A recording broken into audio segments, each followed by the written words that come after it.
लघु कथा। स्त्री बनना है जरूरी। यदि परिवार में स्त्री अपनी सोच विस्तृत कर ले तो समाज में बड़ा बदलाव हो सकता है और मानवीयता के मस्तक से कलंक का बोझ हमेशा के लिए हट सकता है।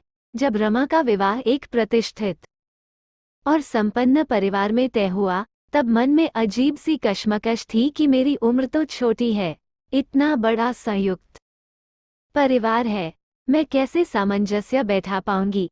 अभी तो किसी भी कार्य में दक्षता नहीं है। पारिवारिक रिश्ते नाते रीति रिवाजों की पर्याप्त समझ आने में तो बहुत समय लगेगा। उसके मन भी बड़ी उलझन थी। पर विवाह उपरांत लघु कथा। स्त्री बनना जब घर में गई तो सारी स्त्रियां केवल स्त्रियां ही थीं। वे ध्वंस, रोब और अकड़ से परे थीं। उन्होंने रमा से कहा कि सारे रिश्ते बाद में आते हैं, हम सबसे पहले स्त्री हैं। तुम्हारी सास, जेठानी और ननंद बाद में। तुम सबसे पहले इस घर में सहज हो जाओ। यहाँ पर कोई भी तुम्हें किसी तराजू में नहीं तौलने वाला है। वो अपनी हर छोटी से छोटी समस्या परिवार में रहने वाली स्त्रियों को बताती और सभी मिलजुल कर उस समस्या का समाधान करते। वहां पर सभी का सबसे बड़ा गुण माफ करना था, पुरानी बातों को छोड़कर कुछ नया सोचना था। सभी कार्यों में व्यस्त रहते थे। रमा अपनी माँ से कहती है कि मेरे ससुराल में सुंदरता, गुणों और अवगुणों को तौलने के लिए कोई तराजू नहीं है। सास अपनी पुरानी कहानियां नहीं सुनाती कि मेरे जमाने में ऐसा होता था, मैंने ये किया था, मैंने वो किया था। जेठानी अपनी श्रेष्ठता नहीं सिद्ध करती कि मैंने इस घर को संभालने में इतने वर्ष झोंक दिए। ननंद हर समय मान सम्मान की दुहाई नहीं देती। हर कोई मुझे सहज महसूस कराने में लगा रहता है।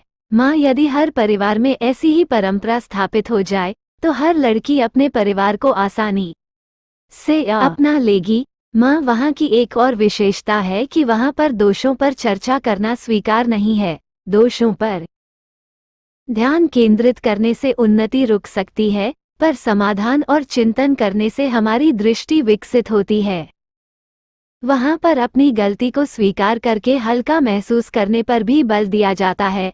माँ, मैं भी अब अपने ससुराल के सहयोग के साथ आगे बढ़ना चाहती हूँ, अपनी सोच को उदार बनाना चाहती हूँ।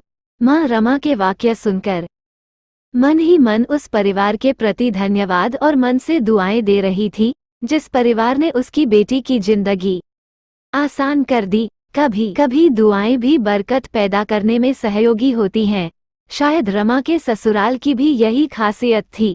रमा की माँ मन ही मन ईश्वर को धन्यवाद दे रही थी कि बेटी की सोच और परिवार की सोच में कितना अच्छा तालमेल दिखाई दे रहा है। भविष्य में मेरा होना या न होना मेरी बच्ची की खुशहाली के लिए जरूरी नहीं होगा। वो आगे की यात्रा अपनी सकारात्मक सोच और पारिवारिक सहयोग से तय कर लेगी। इस लघुकथा से क्या शिक्षा मिलती है? इस लघुकथा से यह शिक्षा मिलती है कि यदि परिवार में स्त्री अपनी सोच विस्तृत कर ले तो समाज में बड़ा बदलाव हो सकता है और मानवीयता के मस्तक से कलंक का बोझ हमेशा के लिए हट सकता है। रमा के परिवार वालों की अच्छी सोच की वजह से वो खुशहाली की ओर बढ़ रही थी।